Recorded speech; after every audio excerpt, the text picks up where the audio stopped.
Semuanya, selamat datang dan selamat bergabung di acara Bincang Inspiratif bareng kita, saya Sela Agustin dan rekan saya Sylvie Dwi Nurlita dengan tema Kepemimpinan Visioner Menatap Masa Depan dengan Arah dan Tujuan. Wah, keren banget temanya Sela. Kedengarannya serius, tapi tenang aja, kita bakal bahas dengan santai dan fun.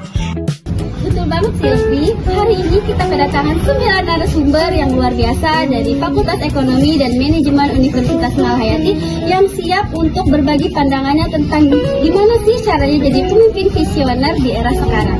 Dan pastinya bukan hanya teori, tapi kita juga bakal bahas makna visi, cara membangun arah organisasi, sampai contoh nyata seperti tokoh-tokoh yaitu Steve Jobs dan Soekarno.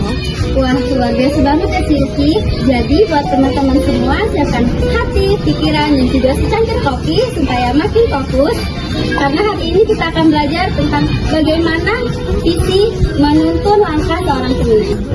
Sebelum kita mulai ngobrol, aku mau nanya dulu nih sama Sela tentang kepemimpinan visioner. Menurut Sela apa sih? Menurut aku Sylvie, pemimpin visioner itu seperti nahkoda kapal di tengah badai. Dia tahu arah tujuan meskipun badai menghadap. Dan hari ini kita bakal dengerin dari 9 narasumber keren kita. Yuk langsung aja kita mulai.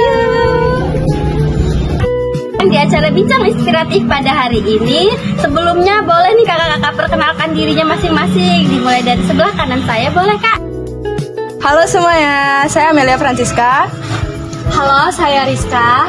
Halo, saya Cindy. Halo, saya Ibra. Halo, saya Maudi. Halo, saya Tiana. Halo guys, nama saya Ulansari. Saya Fiesa Sabila Pilita. Pertanyaan pertama untuk Kak Amelia. Menurut Kak Amelia, apa sih arti dari kepemimpinan visioner menurut kakaknya sendiri? Kalau menurut saya, kepemimpinan visioner itu adalah suatu kemampuan dari seorang pemimpin yang dimana dia bisa melihat masa depan dan dia juga dapat menuntun para karyawannya untuk mencapai tujuan yang tepat. Keren banget ya jawabannya Kak Amel.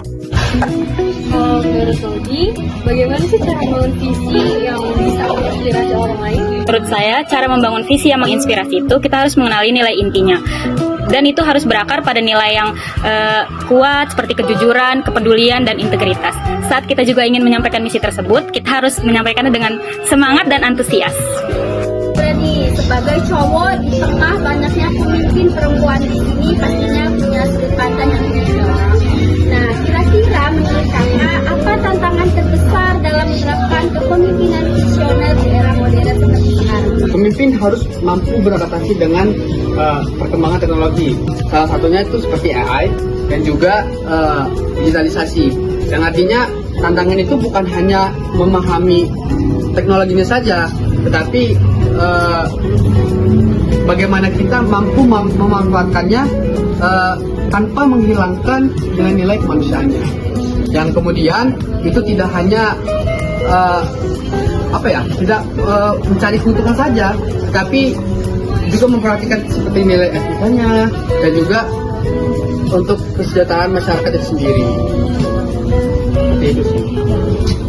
Selanjutnya, menurut Rizka, gimana sih caranya mengubah visi untuk menjadi tindakan nyata? Menurut saya, cara mengubah visi menjadi tindakan nyata itu melalui beberapa proses. Prosesnya itu dapat dimulai dari langkah kecil yang dilakukan secara konsisten agar visi tersebut menjadi nyata. Kemudian, memberi contoh secara langsung menjadi cara efektif untuk menjadi semangat seseorang. Dan melibatkan tim juga penting agar visi tersebut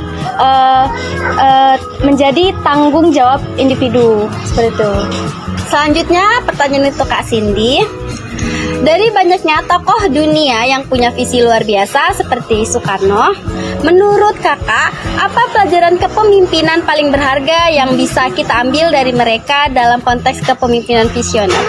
Menurut saya, pelajaran yang dapat diambil dari tokoh Soekarno itu, dia tuh mengajarkan kita bahwasannya memiliki visi yang besar itu butuh keteguhan dan keberanian. Bukan hanya omong kosong saja, tetapi juga membuktikannya secara nyata. Selanjutnya untuk Wulansari, bagaimana sih cara pemimpin menjaga semangat tim agar tetap sejalan dengan visi? Menurut saya, dengan komunikasi yang terbuka, memberikan apresiasi, dan mengingatkan kembali makna dari visi itu sendiri. Nah, ini menarik nih pertanyaan untuk Kak Tiana. Seperti apa sih visi yang efektif menurut Kakak? Untuk saya, visi yang efektif itu harus memiliki isi yang jelas, realistis, dan dapat menyentuh perasaan orang yang mendengar, dan tidak hanya sekedar slogan tanpa isi. Terakhir nih untuk Kak Fia Salsabila, kalau jadi pemimpin visioner nanti, visi seperti apa sih yang Kak Fia Salsabila bawa? Menurut saya, visi yang akan saya bawa yaitu menciptakan lingkungan kerja yang berdaya dan saling mendukung, dan ingin membangun organisasi yang berfokus pada keberlanjutan dan kesejahteraan bersama, serta melalui kolaborasi tersebut yang dapat berkelanjutan untuk berintegritas dan berinovasi. Wah, keren banget ya jawaban dari kakak-kakaknya. Ya, sebelumnya kami berdua ingin mengucapkan banyak terima kasih kepada kakak-kakak yang sudah berkenan hadir di acara Bincang Inspiratif pada hari ini. Terima kasih ya, Kak. Dadah!